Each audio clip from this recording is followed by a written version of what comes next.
Wow, ang galing naman. Ano yan? Duck. Duck. Ang galing ah.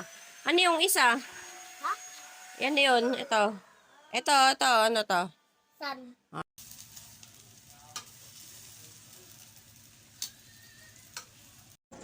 Hi everyone! So for today's video, i-share ko nga pala sa inyo dito. Pinagsulat ko pala dito yung anak ko kasi papasok na siya this school year ng kinder. So natanggap na siya ng kinder kasi last na enrollment, hindi ko siya naipasok kasi nga 4 na taon pa lang siya. Hindi rin siya in-accept sa kinder.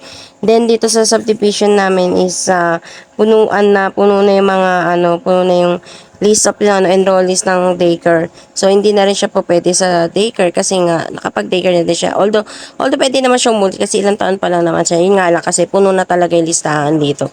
So, ito nga pala, pinagsulat ko siya dito ng pangalan niya. Pinatitrace siya, may ginawa akong tracing dito. Tapos, sabi, susulat niya yung pangalan niya, babakatin niya, ititrace-trace niya yung by letter ng pangalan niya. Tapos, ayan na nga, pinagsusulat ko siya dyan. Pinabayaan ko na lang na nakaganyan yung niya, pinabayaan ko na lang na nakaganyan yung niya baba niya dyan. Kasi pag pinilit ko yan na paayusin siya ng upo, baka naman topakin hindi na magsulat. Pero anyways, o yun na nga. Tapos yung mga sumunod na araw, ito naman yung ginawa niya. Nagkulay siya. Natutuwa ako sa kanya kasi nag-improve na yung pagkukulay niya. Ayan. Kasi dati naman kasi nung nag-aaral siya, although maayos-ayos na yung nagiging kulay niya, ngayon mas maayos na. Nakikita mo na nagkakaroon na siya ng idea, yung imagination niya gumagana na. Kasi itong duck na to, hindi ko nagulat ako sa kanya, kinulayan niya ng ganyan. Yung duck, yung lips ng duck, tapos yung araw, yung mga parang mga sinag-sinag niya, may start na yan ng kulay din siya, na iba rin yung kulay niya. So yung pinakabilog niya is yellow, tapos yung parang gilid yung parang iba na yung kulay. Tapos meron din dyan yung sunflower kukulay niya. Tinanong ko siya kung ano na yung mga yan. So alam naman niya. Tapos yung pinakita niya letter F, mga flowers din daw yan. Meron na rin siyang kinulay dyan na kulay pula, which is lahat ng color red. Yung mga item na nagsisimula sa color red, kung anong kulay.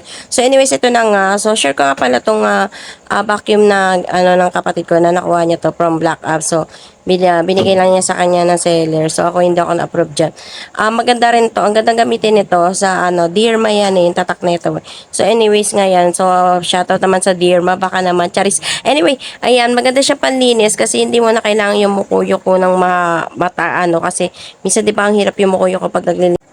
Minsan kasi nararanasan ko pagka naglilinis ako yung yuko-yuko ako, sumasakit yung ulo ko bigla, parang bigla ako nahihilo. Ewan ko kung bakit nangyari. Pero sabi nila, vertigo daw yun. Pero wala naman akong ganun. Anyways, yun nga pala, pagdating pala nung kinahaponan, nagluto pala nanay ko ng ganito na merienda namin.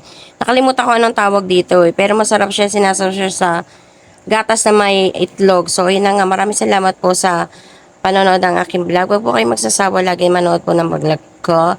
And sana palagi nyo rin po i-like and share ang aking video. Thank you po. Yun na po. Bye-bye.